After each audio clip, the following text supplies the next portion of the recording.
Telugu Desam party అధ్యక్ష 42 సంవత్సరాలు పూర్తయింది.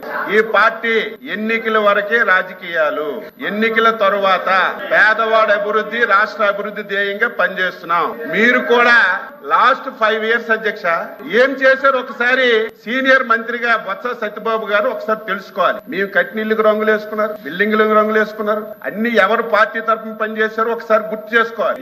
మళ్ళీ చెప్తున్నాం ఈ ప్రభుత్వానికి శాసన మండలి ద్వారా మీ ద్వారా ప్రజలకు తెలియజేస్తున్నాం. ఈ పార్టీకి, ఈ ఎన్డీఏ ప్రభుత్వానికి రంగు లేదు, రుచి లేదు, వాసన లేదు, ధనవంతులు లేడు. ఈ పార్టీకి, ఈ ప్రభుత్వానికి క్రైటీరియా అధ్యక్ష, క్రైటీరియా పేదవాడే క్రైటీరియా.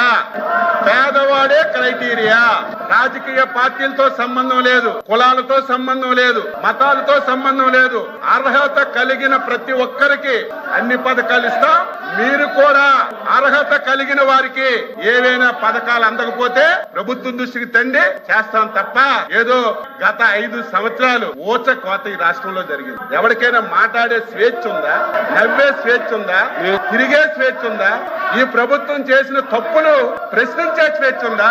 ఈ రోజు మీకు ప్రజాస్వామ్య పాలన వచ్చింది. మీరు అధికారం వచ్చిన 6 రోజుల నుంచి 7 రోజుల నుంచి ప్రజల్లోకి వెళ్తున్నారంటే దట్ ఈజ్ ప్రజాస్వామ్య ప్రభుత్వం ఇది. మీరు 5 సంవత్సరాలు మేము ఏదైనా కార్యక్రమంకి వెళ్తామంటే 5వ గంటకే, ఏకోజామున 5వ గంటకే పోలీసులు వచ్చి గేట్లకు తాళాలి. కారెక్కితే అరెస్టులు, ఎవరైనా మాట్లాడితే కేసులు, ప్రభుత్వాన్ని విమర్శిస్తే తప్పుడు కేసులు ఇటు జైల్లో పెట్టడం, ఇంకా మాట్లాడితే ఆస్తులు ధ్వంసం చేయడం. ఇవన్నీ 5 సంవత్సరాలు కళ్ళతో మేము అందరం రాష్ట్రంలో చూసాం. మేము ఈ రోజు స్వేచ్ఛగా మీరు వెళ్ళండి, ప్రజాస్వామ్యబద్ధంగా మీ పరిపాలన మేము చేస్తున్నామని మీకు స్వేచ్ఛనిచ్చి మాట్లాడిస్తున్నటువంటి ముఖ్యమంత్రి అధ్యక్ష చంద్రబాబు నాయుడు గారు ఈ రోజు మళ్ళీ చెప్తున్నాం, ఈ ప్రభుత్వానికి, ఎన్డీఏ ప్రభుత్వానికి పేదరికమే క్రైటీరియా.